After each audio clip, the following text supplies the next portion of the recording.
தெரிஞ்சுக்கலாம். இது ரெண்டுமே ஒரு ஸ்ட்ராங்கான பொருளாதார வளர்ச்சிக்கு ரொம்ப முக்கியம். இது மாதிரி ஆர்பிஐ பண்ண இன்னொரு விஷயம்தான் டிமானிட்டைசேஷன். அது ஆர்பிஐயோட வரலாற்றுல ஒரு முக்கிய நிகழ்வு மட்டும் இல்லாம இந்திய அரசாங்கத்தோட ஒரு முக்கிய நிகழ்வாகவும் மாறுச்சு. நவம்பர் 2016 அப்போ திடீர்னு ஒரு நைட் 500 ரூபாய் நோட்டும் 1000 ரூபாய் நோட்டும் இனிமே செல்லாதுன்னு அறிவிச்சாங்க. இதுக்கு நிறைய எதிர்ப்புகள் இருந்தாலும் இது ஒரு போல்டான மூவ்னு தான் சொல்லணும். இந்த டிமானிட்டைசேஷன் கொண்டு வந்ததுக்கு ஒரு முக்கியமான காரணம் பிளாக் மணியை குறைக்கும், கள்ள நோட்டுகளை மார்க்கெட்ல இருந்து அகற்றும் அப்படிங்கிறது தான். இது ரெண்டுமே நம்ம நாட்டோட பொருளாதாரத்தை பல வழியில வளர விடாம பாதிச்சுது.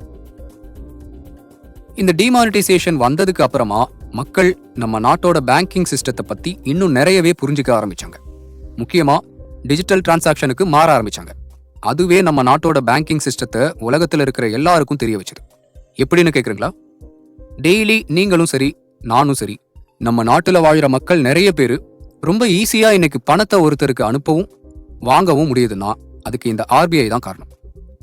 கூகுள் பே, போன்பே, பேடிஎம்னு நடக்கிற எல்லா யூபிஐ டிரான்சாக்ஷனும் வர்றதுக்கு முக்கிய காரணமே நம்ம ஆர்பிஐ தான். யூனிஃபைட் பேமெண்ட்ஸ் இன்டர்ஃபேஸ் அப்படின்னு சொல்லப்படுற இந்த யூபிஐ இந்தியாவில் டிஜிட்டல் பேமெண்ட் கொண்டு வரணுங்கிறதுக்காக ஆர்பிஐ கையில் எடுத்த ஒரு முக்கியமான கருவி தான் இந்த யூபிஐ. மக்களுக்கு டிரான்சாக்ஷனை மட்டும் ஈஸியா முடிச்சு கொடுக்கல, பேங்கிங் சிஸ்டமே என்னன்னு தெரியாம இருந்த பல கோடி மக்களுக்கு ஒரு பேங்கிங் சர்வீஸை ஈஸியா கொண்டு போய் கொடுக்கவும் இது உதவிச்சு. உலகமே கொரோனாவால லாக்டவுன்ல வீட்டிலேயே இருந்தப்ப கூட இந்த ஆர்பிஐ அயராம உழைச்சிட்டு இருந்தாங்க. அந்த சமயத்துல எப்படி பணத்தோட லிக்விடிட்டி இருக்கணும், ஒரு ஃபினான்ஷியல் ஸ்டெபிலிட்டி எப்படி உருவாக்கணும், கொரோனாவால பாதிக்கப்பட்ட பல துறைகளை எப்படி உதவி செஞ்சு மேல திரும்ப கொண்டு வரணும்னு எல்லாத்தையுமே இந்த ஆர்பிஐ தான் செஞ்சாங்க. லோன் தொகையை திரும்ப கட்டுறதுக்கு ரிலாக்ஸ் பண்ணி 1 மாசம் 2 மாசம் கிரேஸ் பீரியட் கொடுத்து மக்களுக்கு நிறைய உதவிகளை இந்த ஆர்பிஐ தான் பண்ணாங்க. அதெல்லாம் சரி, கவர்மெண்ட்டுக்குன்னு நிறைய துறைகள் இருக்கும்போது எதுக்கு பணம் அச்சடிக்கிறது மட்டும் ஆர்பிஐ கையில வச்சிருக்காங்கன்னு நீங்க யோசிக்கலாம். அதுக்கான பதில் வேணும்னா நம்ம ஒரு 300 வருஷம் பின்னோக்கி போகணும். பேப்பர் பணம் வர்றதுக்கு முன்னாடி பணம் பல்வேறு வகையில மக்களால பயன்படுத்தப்பட்டு வந்துச்சு. அப்படி பேங்க் ஆஃப் இங்கிலாந்து 17ஆம் நூற்றாண்டுல முதல்ல கையால எழுதப்பட்ட நோட்டை மக்களுக்கு கொடுத்தாங்க. அந்த நோட் ஒருத்தர் அந்த பேங்க்ல இந்த அளவுக்கு பணம் வச்சிருக்காரு அப்படின்னு ப்ரூவ் பண்ற ஒரு சர்டிபிகேட்டை தான் வேலை செஞ்சது. அது அப்படியே காலம் போக போக கொஞ்சம் கொஞ்சமா பரிணாம வளர்ச்சி அடைஞ்சு இன்னைக்கு நாம யூஸ் பண்ற பேப்பர் கரன்சியா இருக்கு. அதுக்கு ஏத்த மாதிரி இன்னைக்கு இருக்கிற பேங்க் நோட் எல்லாமே கள்ள நோட் அடிக்கிறத தடுக்கிறதுக்காக நிறைய அட்வான்ஸ்ட் செக்யூரிட்டி ஃபீச்சர்ஸ் எல்லாம் வச்சுதான் பிரிண்ட் அடிக்கிறாங்க. என்னதான் யார் கண்ட்ரோல்லையும் இந்த சென்ட்ரல் பேங்க்லாம் இல்லைனாலும் உலகத்துல இருக்கிற வெவ்வேறு நாடுகளோட சென்ட்ரல் பேங்க் எல்லாம் ஒருத்தங்களுக்கு ஒருத்தங்க நல்ல கனெக்ஷன்ல தான் இருக்காங்க. பேங்க் ஃபார் இன்டர்நேஷனல் செட்டில்மெண்ட்ஸ் அப்படிங்கிற ஒரு ஃபோரம் இதுக்கு நல்ல ஒரு எடுத்துக்காட்டு.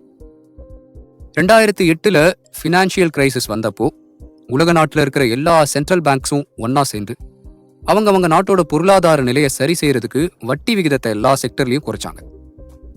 இவங்க அதை பண்ணலன்னா ஏற்கனவே அடிவாங்க இருந்த பொருளாதார நிலைமை இன்னும் பல மடங்கு கீழே போயிருக்கும்.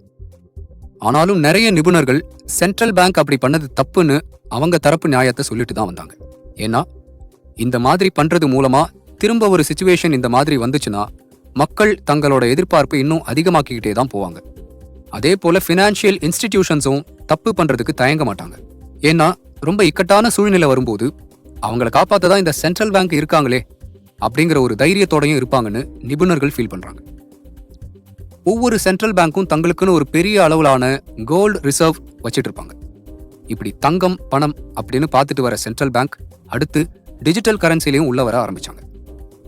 ஒரு நாட்டுல கிரிப்டோ கரன்சி பயன்படுத்தலாமா, அது பயன்படுத்தணும்னா என்னென்ன விதிமுறைகளை கடைபிடிக்கணும் அப்படின்னு இப்போ டிராஃப்ட் பண்ணிட்டு இருக்காங்க. ஃபியூச்சர்ல சென்ட்ரல் பேங்கோடைய பங்களிப்பு பேங்கிங் சிஸ்டத்தையும் தாண்டி இன்னும் பல விஷயங்கள்ல இருக்கும்னு நம்ம எதிர்பார்க்கலாம். ஏன்னா கடந்த சில வருஷங்களா பேங்கோட ஆபரேஷன் எல்லாத்தையும் பல மடங்கு உயர்த்தி ஆர்பிஐ தங்களோட ஆதிக்கத்தை நிரூபிச்சிருக்காங்க. மக்களை யாரும் ஏமாத்தாம இருக்கவும், பேங்கை யாரும் ஏமாத்தாம இருக்கவும் ஆன்லைன்ல சேஃபா செக்யூர்டா டிரான்சாக்ஷனை பண்றதுக்கான நிறைய விஷயங்களை கொண்டு வராங்க. முக்கியமா இந்த விஷயங்கள் எல்லாமே மக்கள் மத்தியில சைபர் செக்யூரிட்டினா என்னன்னு ஒரு பெரிய அவேர்னஸை கொண்டு வந்திருக்கு. என்னதான் நல்ல விஷயங்கள் கெட்ட விஷயங்கள் ரெண்டுமே இருந்தாலும் சென்ட்ரல் பேங்க் அப்படிங்கிறது ஒரு நாட்டோட ரொம்ப ரொம்ப முக்கியமான அங்கம். குறிப்பா இந்தியா மாதிரி வளர்ந்து வர்ற நாடுகளுக்கு ரிசர்வ் பேங்க் ஆஃப் இந்தியா ஒரு மிக முக்கியமான இடத்துல தான் இருக்கணும். அடுத்த எபிசோட்ல சென்ட்ரல் ஆர்பிஐ பணம் எப்படி அச்சிடுறாங்க, அதிக அளவிலான பணம் வச்சிட்டா என்ன ஆகும்னு தெரிஞ்சுக்கலாம். தொடர்ந்து கேளுங்க. Episode 5, printing money and managing inflation. நம்ம நாட்டோட பணத்தை ஆர்பிஐ தான் பிரிண்ட் பண்றாங்கன்னு ஏற்கனவே பார்த்தோம். ஆனா அப்படி பிரிண்ட் பண்றதுக்கு முன்னாடி நிறைய ப்ராசஸ் இருக்கு. அதெல்லாம் இந்த எபிசோட்ல பார்க்கலாம்.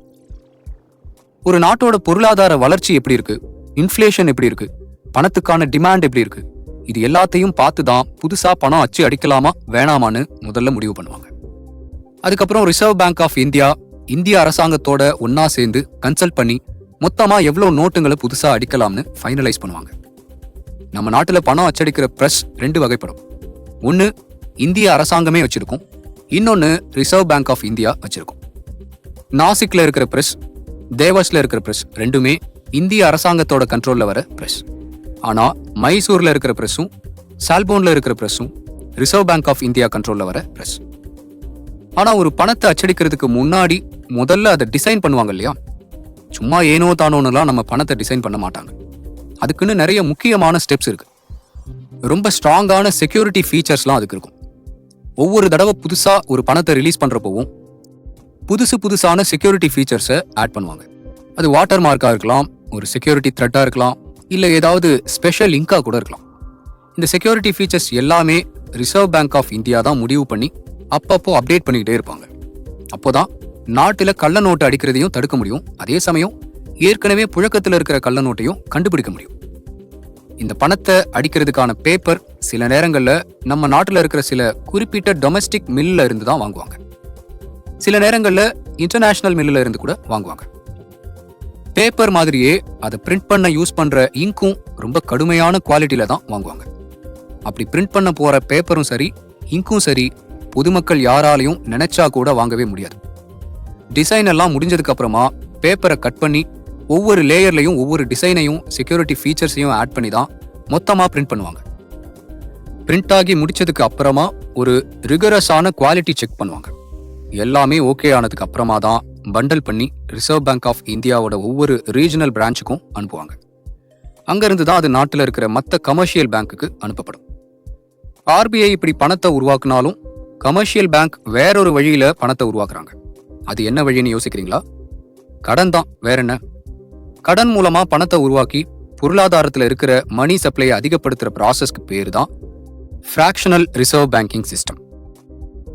யாராவது பேங்க்ல டெபாசிட் பண்ணாங்கன்னா அவங்க கிட்ட டெபாசிட் பண்ற மொத்த பணத்தையும் பேங்க் அப்படியே வச்சிருக்கிறது இல்ல.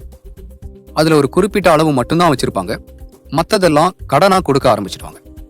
இப்படி கடன் கொடுக்கறதுனால புதுசா பணம் உருவாகுது. உதாரணத்துக்கு நீங்க ஒரு பேங்க்ல 1000 ரூபாய் டெபாசிட் பண்றீங்கன்னா அதுக்கான ரிசர்வ் ரேஷியோ 10% தான். 900 ரூபாயை பேங்க் வெளியில கடனா கொடுக்க முடியும். இந்த ப்ராசஸ் இதோட நிக்கல. அப்படி கடனா கொடுக்கப்பட்ட 900 ரூபாயும் திரும்ப டெபாசிட்டா பேங்கிங் சிஸ்டம்க்கு உள்ள வந்துடும். அதுல இருந்து 10% மட்டும் வச்சுக்கிட்டு மிச்சம் இருக்கிற 810 ரூபாயை திரும்பவும் கடனா கொடுப்பாங்க. இதுக்கு பேர் தான் மணி மல்டிப்ளையர் எஃபெக்ட். இப்படி மொத்தமா எவ்வளவு பணத்தை ரிசர்வ் பண்ணணும், எவ்வளவு பணத்தை கடன் கொடுக்கலாம் அப்படின்னு ஆர்பிஐ தான் முடிவு பண்ணும். ரிசர்வ் ரேஷியோ கம்மியா இருந்துச்சுன்னா ஆரம்பத்துல போடப்பட்ட டெபாசிட்டை விட அதிக பணத்தை உருவாக்க முடியும். இப்போ இருக்கிற மாடர்ன் பொருளாதாரத்தை வளர்க்கறதுக்கு இதுவும் ஒரு முக்கியமான காரணம். ஆனா இதுல ரிஸ்க் ரொம்ப அதிகம் அப்படிங்கறதால எப்பவுமே ரொம்ப ஸ்ட்ரிக்டா பாத்துக்கிட்டா மட்டும்தான் ஃபினான்ஷியல் ஸ்டெபிலிட்டி மெயின்டைன் ஆகும். மானிட்டரி பாலிசின்னு அப்போல இருந்து சொல்றியே, அப்படின்னா என்ன அப்படின்னு சில பேர் கேட்கறது எனக்கு புரியுது. இந்த ஆர்பிஐ நம்ம நாட்டோட மானிட்டரி பாலிசியை வச்சுதான் நல்ல முறையில இன்ஃப்ளேஷனை ரெகுலேட் பண்றாங்க. பொருளாதாரத்துல எவ்வளவு பணம் லிக்விடிட்டியா இருக்கணும்னு முடிவு பண்ணி தான் இதை பண்றாங்க. இதுக்கு 3 விஷயம் ரொம்ப முக்கியம். ஒன்னு ரெப்போ ரேட், அதாவது ஆர்பிஐ கமர்ஷியல் பேங்க்குக்கு எந்த ஒரு ரேட்ல கடன் கொடுக்கறாங்க. ரெண்டாவது ரிவர்ஸ் ரெப்போ ரேட், இது கமர்ஷியல் பேங்க் கிட்ட இருந்து ஆர்பிஐ எந்த ரேட்ல கடன் வாங்குறாங்க அப்படின்னு சொல்றது. மூணாவதா கேஷ் ரிசர்வ் ரேஷியோ, ஒரு பேங்கோட மொத்த டெபாசிட் ஆர்பிஐ கிட்ட இருக்கிற பெர்சன்டேஜ் தான் கேஷ் ரிசர்வ் ரேஷியோ. இந்த 3 ரேட்டையும் அட்ஜஸ்ட் பண்ணி தான் நம்ம நாட்டோட பேங்கிங் சிஸ்டம்ல எவ்வளோ பணம் இருக்கணும்னு ஆர்பிஐ முடிவு பண்றாங்க. ரிசர்வ் பேங்க் ஆஃப் இந்தியாவோட மானிட்டரி பாலிசியோட இன்னொரு முக்கியமான அப்ஜெக்டிவ் நம்ம நாட்டோட இன்ஃப்ளேஷனை கண்ட்ரோல் பண்றது தான். எந்த அளவுக்கு நம்ம பொருளாதாரத்துல இன்வெஸ்ட்மெண்ட் பண்ண முடியும், செலவு பண்ண முடியும் அப்படிங்கிறத இந்த பாலிசி ரேட்டை அப்பப்போ மாத்துறதுனாலையும் மற்ற மானிட்டரி டூல்ஸ்னாலையும் ஈஸியா முடிவு பண்ண முடியும். அதுதான் இன்ஃப்ளேஷன் ரேட்டையும் மேனேஜ் பண்ணும். இன்ஃப்ளேஷனை கட்டுப்படுத்துறது தான் ஆர்பிஐயோட முக்கியமான நோக்கமா இருந்தாலும் பொருளாதார வளர்ச்சிக்கும் உறுதுணையா இருக்காங்க. ஆர்பிஐ தங்களோட மானிட்டரி பாலிசி மூலமா பொருளாதார நடவடிக்கைகள்ல இம்பாக்டை ஏற்படுத்த முடியும். கடன் வாங்குறத எளிமைப்படுத்துறது மூலமோ அல்லது கடினப்படுத்துறது மூலமோ கன்சம்ஷன்லையும் இன்வெஸ்ட்மெண்ட்லையும் தாக்கத்தை ஏற்படுத்த முடியும். மேலும் ஆர்பிஐ பேங்கிங் செக்டாரோட ஹெல்த்தையும் ஸ்டெபிலிட்டியையும் கண்காணிச்சு ஒழுங்குபடுத்துறாங்க. சரியான சட்டங்களை அமைப்பது மூலமாகவும் நீதி நிறுவனங்களை கண்காணிக்கிறது மூலமாகவும் ஃபினான்ஷியல் சிஸ்டம் மேல இருக்கிற நம்பிக்கையை மெயின்டைன் பண்றதுல ஆர்பிஐ முக்கியமான பங்கு வகிக்கிறாங்க. India market determined exchange rate சிஸ்டமை ஃபாலோ பண்ணாலும் ஃபாரின் எக்ஸ்சேஞ்சை மார்க்கெட்ல ஆர்பிஐ அப்பப்போ தலையிட்டு ரூபாயோட எக்ஸ்சேஞ்ச் ரேட்ல ஏற்படுற நிலையற்ற தன்மையை கட்டுப்படுத்துறாங்க. காம்படிட்டிவான இந்தியன் எக்ஸ்போர்ட்டுக்கும் இம்போர்ட் காஸ்டோட ஸ்டெபிலிட்டியை மெயின்டைன் பண்றதுக்கும் இது ரொம்ப முக்கியம். ஆர்பிஐயோட பை மந்த்லி மானிட்டரி பாலிசி உட்பட மற்ற கம்யூனிகேஷன்ஸ் மார்க்கெட்டுக்கும் எக்கனாமிக் ஏஜென்ட்ஸ்க்கும் எக்கானமில ஆர்பிஐயோட வியூ என்ன, அவங்களோட பாலிசி நோக்கம் என்னங்கிறத தெளிவுபடுத்துது. இது இன்வெஸ்டர்ஸ், கன்சியூமர்ஸ், பிசினஸ்மென் இவங்க எல்லாத்துக்கும் தங்களோட எதிர்பார்ப்புகளை மேனேஜ் பண்றதுக்கு உதவியா இருக்கு. அளவுக்கு அதிகமா பணத்தை பிரிண்ட் பண்ணா என்ன ஆகும்? அதிகமான பணம் பிரிண்ட் பண்றதால நேரடியா வர்ற ஒரு பிரச்சனை இன்ஃப்ளேஷன். ஒரு காலகட்டத்துக்கு மேல இது கூட்ஸ் அண்ட் சர்வீசஸோட விலைவாசியை அதிகமாக்கும். அதே அளவிலான பொருள்களும் சேவைகளும் தான் மார்க்கெட்ல இருக்கு. ஆனா அது பின்னாடி அதிகமான பணம் போகும்போது அந்த பொருட்களோட விலையும் சேவைகளோட விலையும் அதிகரிக்கும். இன்ஃப்ளேஷன் பணத்தோட பர்ச்சேசிங் பவரை குறைச்சிடும். அதாவது ₹1 வச்சு 5 சாக்லேட் வாங்க முடிஞ்ச இடத்துல ஒரே ஒரு சாக்லேட் தான் வாங்க முடியும். அதிக பணத்தை பிரிண்ட் பண்ணது மூலமா ஏற்பட்ட இன்ஃப்ளேஷன் சேமிப்போட மதிப்பை குறைச்சிடும். காலப்போக்குல பணம் தன்னோட மதிப்பை இழக்கும். இது சேவிங்ஸையும் இன்வெஸ்ட்மெண்ட்டையும் குறைச்சிடும். எக்ஸ்ட்ரீம் கேஸ்ல மணி சப்ளை தொடர்ந்து அதிகரிச்சுட்டே இருந்தா அது ஹைப்பர் இன்ஃப்ளேஷனுக்கு வழிவகுக்கும். இது ஒரு out of control inflationary spiral. தொடர்ந்து பணத்தோட மதிப்பு குறைஞ்சிட்டே போகும், விலைவாசி அதிகரிச்சுக்கிட்டே போகும். உதாரணத்துக்கு வேர்ல்ட் வார் 1க்கு பிறகு ஜெர்மனியில ஏற்பட்ட இன்ஃப்ளேஷன் 2000கள் வரைக்கும் ஜிம்பாப்வேல உருவாச்சு. மிக சமீபத்துல வெனிசுலால உருவாச்சு. அளவுக்கு அதிகமா பணத்தை பிரிண்ட் பண்ணும்போது இன்டர்நேஷனல் மார்க்கெட்ல பணத்தோட மதிப்பு குறைஞ்சிடும். பணத்தோட மதிப்பு குறையுது அப்படின்னா மற்ற நாட்டு பணத்தோட கம்பேர் பண்ணும்போது நம்ம பணத்தோட மதிப்பு குறையுதுன்னு அர்த்தம். இது இன்டர்நேஷனல் ட்ரேட் அண்ட் இன்வெஸ்ட்மெண்ட்டை பாதிக்கும். அதே நேரத்தில் சென்ட்ரல் பேங்க் அதிகமான பணத்தை பிரிண்ட் பண்ணா டொமஸ்டிக் அண்ட் இன்டர்நேஷனல்ல இருக்கிற பொதுமக்களுக்கும் இன்வெஸ்டர்களுக்கும் பணத்து மேல இருந்து நம்பிக்கையை இழக்க வச்சிடும். இந்த நம்பகமற்ற தன்மை ஃபாரின் இன்வெஸ்ட்மெண்ட், கேபிட்டல் ஃபிளைட் எல்லாம் குறைச்சிடும். மேலும் டொமஸ்டிக் கரன்சியை கைவசம் வச்சிருக்கிறதுல தயக்கத்தை ஏற்படுத்தும். இன்ஃப்ளேஷனை எதிர்கொள்ள சென்ட்ரல் பேங்க் இன்ட்ரெஸ்ட் ரேட்டை அதிகப்படுத்துவாங்க. இது இன்ஃப்ளேஷனை கட்டுப்படுத்த உதவும். கடன் வாங்குறது கடினமாகும். பெரிய அளவுல பொருளாதார வளர்ச்சியை ஸ்லோ டவுன் பண்ணும். ஆரம்பத்துல அதிகப்படியான மணி சப்ளை பொருளாதார செயல்பாடுகளை தூண்டினாலும் ஒரு கட்டத்துக்கு மேல அது எக்கனாமிக் இன்ஸ்டெபிலிட்டியை உருவாக்கும். மானிட்டரி பாலிசியோட திறனை குறைக்கும். நிலையான பொருளாதார வளர்ச்சியை பாதிக்கும். இன்ஃப்ளேஷன் ஒவ்வொரு குரூப் மக்களுக்கும் ஒவ்வொரு மாதிரியான தாக்கத்தை ஏற்படுத்தும். உதாரணத்துக்கு ஃபிக்ஸட் இன்கம் உள்ளவங்க அல்லது பென்ஷன் வாங்குறவங்களுக்கு இன்ஃப்ளேஷன் பாதிப்பை ஏற்படுத்தும். அவங்களுக்கு வர்றது அதே இன்கம் தான், ஆனா அதோட மதிப்பு இன்ஃப்ளேஷனால குறைஞ்சு போயிருக்கும். ஆனா கடன் வாங்கி அதை திரும்பி செலுத்துறவங்களுக்கு இன்ஃப்ளேஷன் பெனிஃபிட்டை கொடுக்கும். காரணம், அவங்க கடன் வாங்கின பண மதிப்பை விட குறைவான மதிப்புள்ள பணத்தை தான் திரும்ப செலுத்த போறாங்க. அதிக பணம் பிரிண்ட் பண்றதால உருவாகிற தாக்கம் பொருளாதார நிலையை பொறுத்தும், ஏற்கனவே இருக்கிற மணி சப்ளையை பொறுத்தும், அரசாங்கத்தோட நிதி கொள்கைகளை பொறுத்தும் மாறுபடும். இந்த மாதிரி எதிர்மறை விளைவுகளை தடுக்கிறதுக்கும் மணி சப்ளையையும் எக்கானமியோட உண்மையான அவுட்புட்டையும் சமநிலையில வச்சிருக்கும். பணம் எப்படி அச்சிடுறாங்க, எதுக்காக அச்சிடுறாங்கன்னு இந்நேரத்துக்கு உங்களுக்கு ஒரு கிளியர் ஐடியா கிடைச்சிருக்கும். ஆனா இப்போ நாம யூஸ் பண்ற பேப்பர் பணத்துக்கு கோல்ட் ஸ்டாண்டர்ட் அப்படிங்கிற ஒரு விஷயம் முன்னாடி இருந்துச்சு. அந்த கோல்ட் ஸ்டாண்டர்டை பத்தி முழுசா அடுத்த எபிசோட்ல தெளிவா தெரிஞ்சுக்கலாம். தொடர்ந்து கேளுங்க. Episode 6, gold standard. Gold standard அப்படிங்கிறது ஒரு மானிட்டரி சிஸ்டம். ஒரு நாட்டோட பணம் அல்லது பேப்பர் மணியோட மதிப்பை தங்கத்தோட நேரடியா ஒப்பிடுறது தான் கோல்ட் ஸ்டாண்டர்ட். இதுல ஒவ்வொரு நாடும் பேப்பர் மணியை ஒரு ஃபிக்ஸட் அமௌண்ட் ஆஃப் கோல்டா மாத்திக்க சம்மதிக்கிறாங்க. அதாவது 100 ரூபாய் பணம் இவ்வளவு தங்கத்துக்கு சமம்னு சம்மதிக்கிறாங்க. இன்னைக்கு இந்த ஸ்டாண்டர்ட் எந்த கவர்மெண்டாலையும் பயன்படுத்தப்படலை. ஃபியட் மணி மூலமா இதை ரீப்ளேஸ் பண்ணிட்டாங்க. அதாவது கவர்மெண்ட் ஆர்டர் படி இந்த பணத்தை பேமெண்டா ஒத்துக்கணும். அதை தான் ஃபியட் மணின்னு சொல்றாங்க. கோல்ட் ஸ்டாண்டர்ட்ல இருக்கிற கான்செப்ட்ஸ், அதோட வரலாறு, மெக்கானிக்ஸ், வேரியேஷன்ஸ், உலகளாவிய தாக்கம், நன்மைகள், தீமைகள், அதோட வீழ்ச்சிக்கான காரணிகள், இந்த மாதிரியான பல தகவல்களை இந்த எபிசோட்ல பார்க்கலாம். பணத்தையும் விலை மதிப்பற்ற உலோகத்தையும் சேர்க்கிற முறை ஆண்டாண்டு காலமா இருக்கு. இருந்தாலும் ஃபார்மல் கோல்ட் ஸ்டாண்டர்ட் அப்படிங்கிற ஒரு விஷயம் 19வது நூற்றாண்டில் தான் ஆரம்பிச்சது. 19th செஞ்சுரிலையும் ஏர்லி 20th செஞ்சுரிலையும் கோல்ட் ஸ்டாண்டர்ட் பரவலாக பயன்படுத்தப்பட்டுச்சு. யுனைடெட் கிங்டம், யுனைடெட் ஸ்டேட்ஸ் போன்ற எக்கானமிக் பவர்ஃபுல் நேஷன்ஸ் தங்களோட எக்கானமியை ஸ்டெபிலைஸ் பண்றதுக்கும் இன்டர்நேஷனல் ட்ரேட் பண்றதுக்காகவும் இந்த ஸ்டாண்டர்டை பின்பற்றினாங்க. வேர்ல்ட் வார் 1 மற்றும் 2 போது இந்த கோல்ட் ஸ்டாண்டர்டுக்கு பிரச்சனை வந்துச்சு.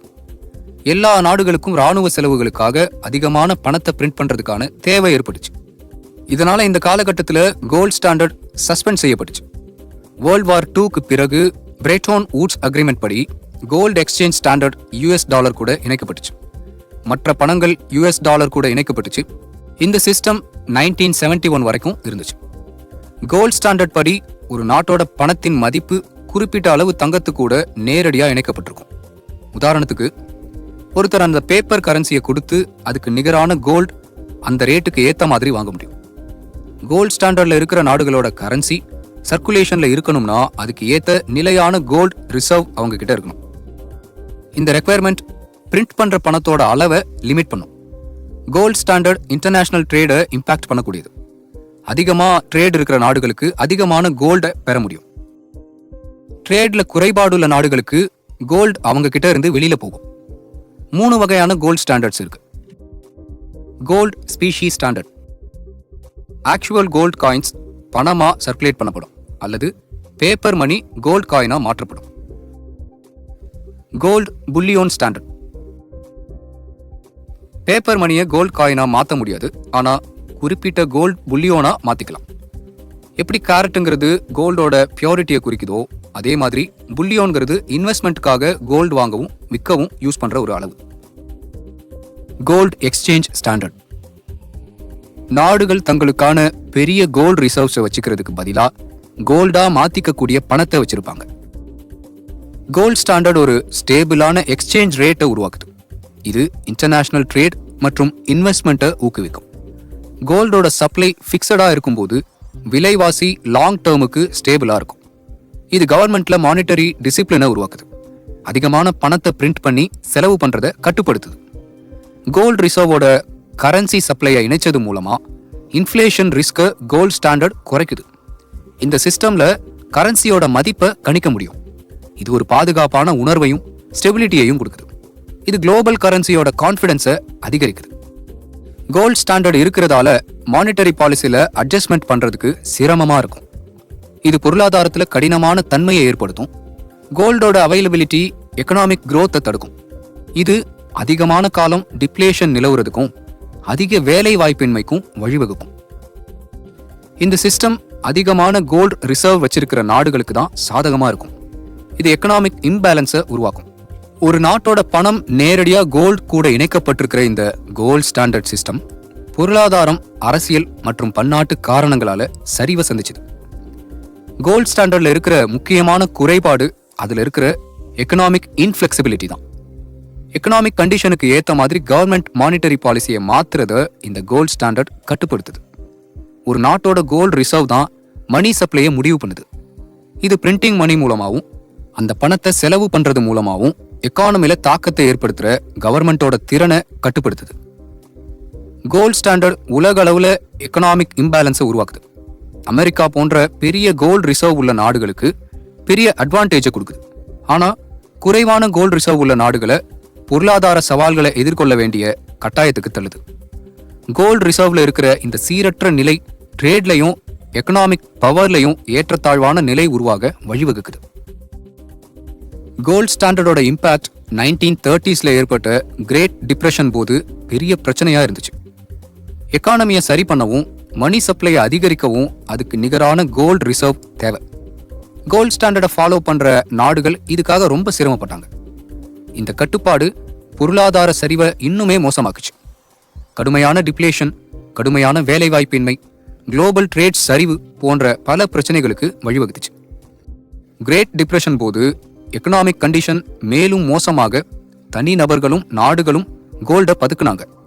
இது மணி சப்ளையை இன்னும் மோசமா பாதிச்சுது. இந்த பதுக்கல் மூலமா எக்கனாமிக் கிரைசிஸ் இன்னும் மோசமாச்சு. குறைவான பணமே புழக்கத்தில் இருந்துச்சு. இது ஸ்பெண்டிங்கையும் இன்வெஸ்ட்மெண்ட்டையும் ரொம்ப குறைச்சிது. ஒவ்வொரு நாட்டுக்குள்ளேயும் கோல்ட் ஸ்டாண்டர்டை கைவிட்டு மானிட்டரி அட்டானமிக்கு மூவ் ஆகணுங்கிற பொலிட்டிக்கல் ப்ரெஷர் உருவாச்சு.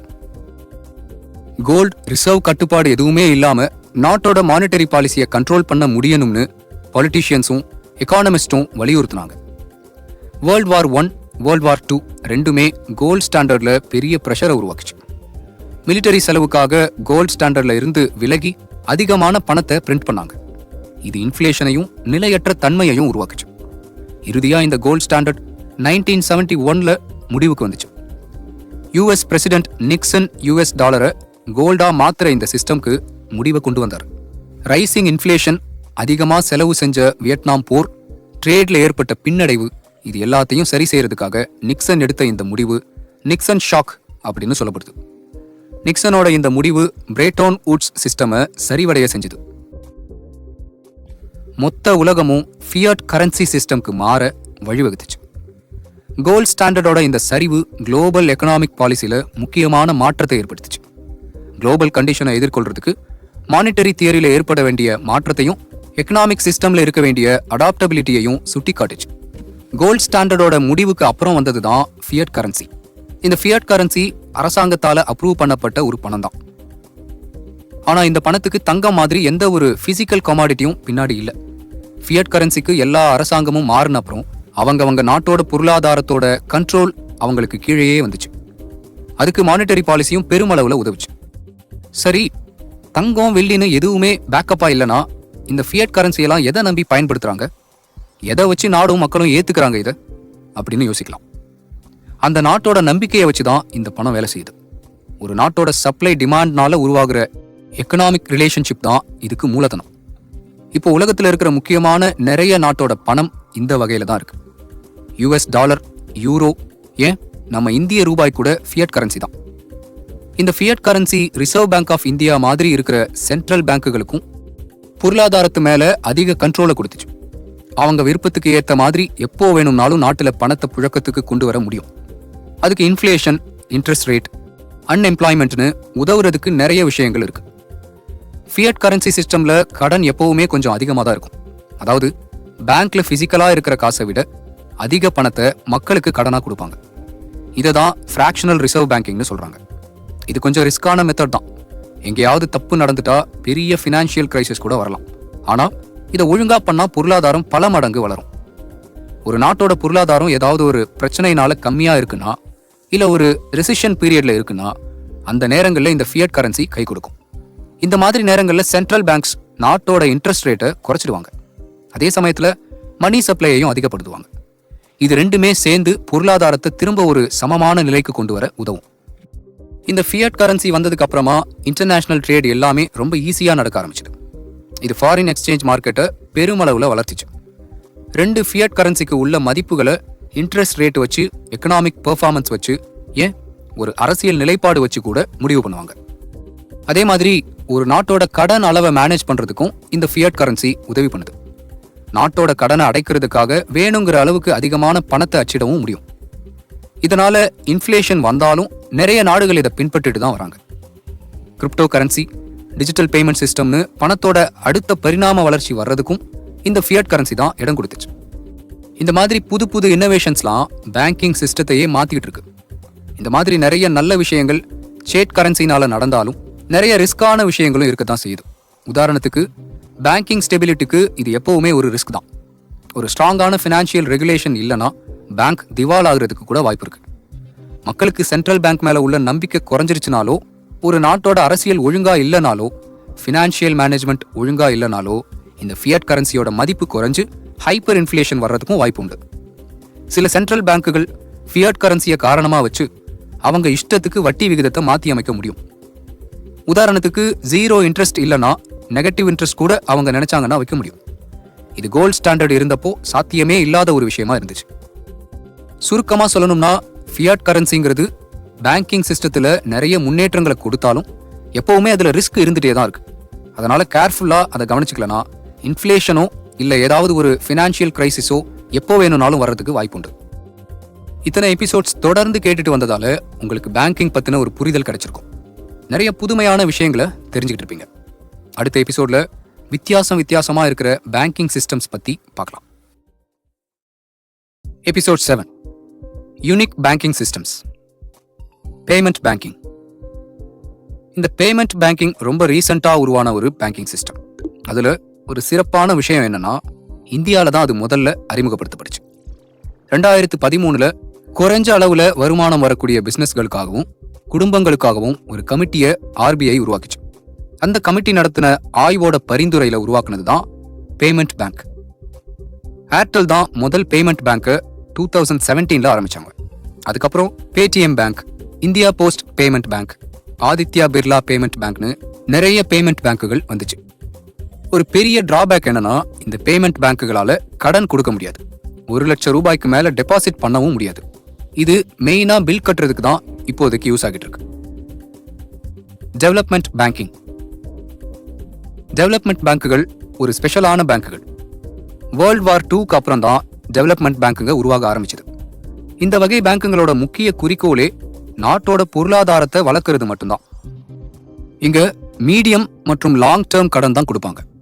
குறிப்பா இண்டஸ்ட்ரியல் செக்டாருக்கும் அக்ரிகல்ச்சர் செக்டாருக்கும் தான் இவங்க உதவுவாங்க. இன்னும் புரியுற மாதிரி சொல்லணும்னா கோடி கணக்கில் பிசினஸ்களுக்கு லோன் வேணும்னா இவங்க கிட்ட தான் போகணும்.